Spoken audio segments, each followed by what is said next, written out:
kubera hari ikibazo c'ibitoro basavye yuko iki gikorwa cobera i Bujumbura.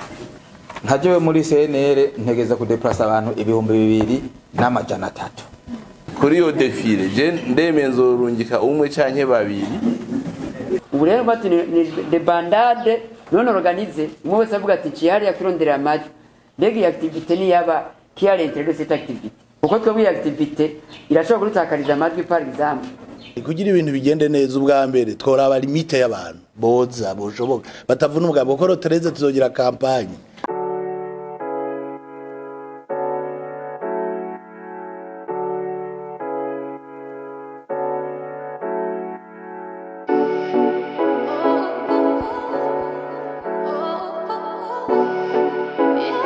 Twebwe hamwe twocumvikana tuti kubera hariho problème ya déplacement nyene niho nguma nibana kuva ya logistique nidufata imigambwe yacu izokwitaba hari igitega cyaye hamwe mwo kwemera ngaha i Bujumbura uti mwese ntiyagire uzorenza abakandida ijana kubera ntimwibage yuko ari kubarondera umwambaro amakaskete mipira no kudeplace abantu amajana 200 ntibyoroshe ibitoro kandi twavuze kudeplace mugabe mwumvire yuko twambaye imyambaro y'imigambi tatupise ibimenyetso by'imigambi aho rero mucamumba ko ushikaro 13 naho nyene hazoba hatangura kampanye y'izina ku migambi urumva rero buryo bwokoreshwa ronef turiko turategura itariki 9 muzi byo twavuye mu byo gudepoza intonde n'izindi tuyo gudepoza z'abasenateri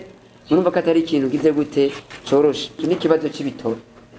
mbega hoho ibitoro by'ibitoro muri kampanye biriko biragenda gute. Ntajewe muri CNR ntegeza kudeplasa abantu 2,300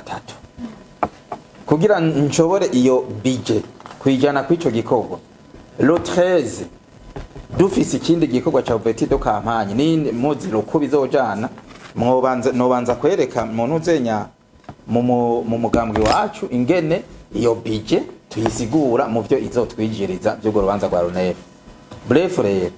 kuvyereka ibi vy'ama logistique nibaze yuko mu gifata mu minwe mudashaka ko tuja muri campagne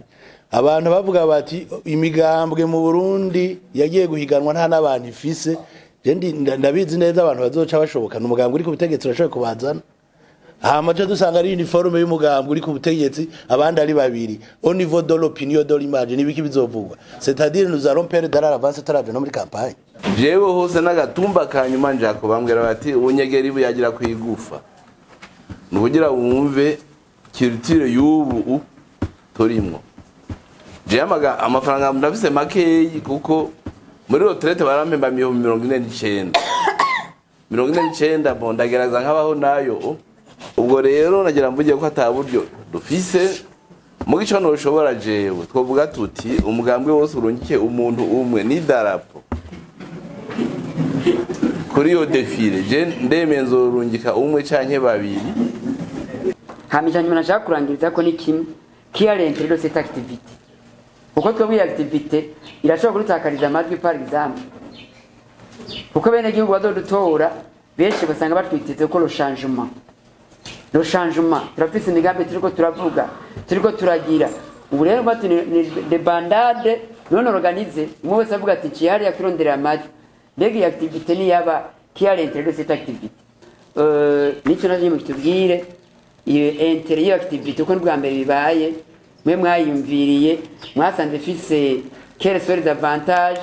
mais aussi nta inconvénient cyangwa amadefimo warumva ishobora kutanga ku majwi dushobora kuronka kumbure mu migambi.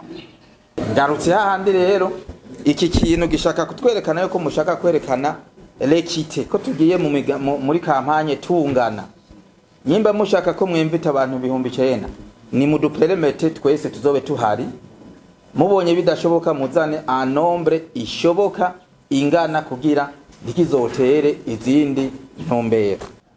Jewe nico gituma mvuga nti kugira ibintu bigende neza ubwa mbere tworaba limite y'abantu boza boshoboka batavuna umugabo ko rotereze tuzogira campagne tuje mu gihugu cyose twiruke nta nibitoro biro kuko icibitoro babivuze ko tuzobazana navyo nzi rero ikintu iyo umuntu agomba gukora ikintu akora ikintu gishoboka kandi kigashoborwa n'abantu benshi bashoboka ubwa mbere abakandida mu bashinga amateka nka bose imigambwe irabifise kuko murabibonye iyo mwakiriye no kuvuga ko abo bantu bariho kandi bariho n'imiburi n'abantu majana 2 nabo nyene ntibashobora kuza bose kuko hari imigambwe itabishobora naje urumva ariko ndabivuga byinshi twovugana mukavuga ingene tubikora mwaje navuze ku bwanje uburyo mfise burabayabaye igikorwa kugira kireyisise ikintu ca mbere na mbere ni logistique hariho logistique twebwe yo turaba anentene mu migambi kwambika abantu kurondera idarapo n'ivyo vyivugo n'izo ndirimbo ivyo biraturaba mugabo nk'ibintu vyerekeye déplacement yabo bantu ico kigomba kuraba mwebwe les organisateurs mwe mwateguye runo rubanza kuko mbinyungu y'uru rubanza ija kuri inde nka twebwe abahiganwa hari ikintu twoba tuzogikuramwe ku buryo dushobora kukibudgetiza amafaranga menshi cyane yoshoboye gukora mu bikorwa bikurikira tukayasakrifya kuri iki kintu inyungu twokuramwo niyi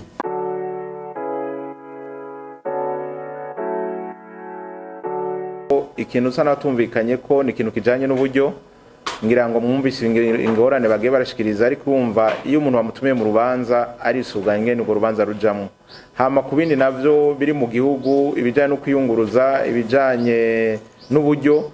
iyo urubanza rugeze umuntu wese aritunganya ko abishoboye ariko nikibuza ko umubanyi inshuti umugenzi ashobora kumushigikira twavuze rero ku bibazo bimwe bimwe inzego niho ziri basanze bafise naho ihuriro ryabo ry'imigambwe barashobora kuzora abahantu bahurira bakaraba ukuntu urwo rubanza borufashanya ariko bumve ko urubanza rw'igihugu batumiwe bose uretse bonyene abo bazoba bari mwihiganwa n'abene igihugu bazotumirwa na cane bahegereye kugira ngo urwo rubanza rugende neza.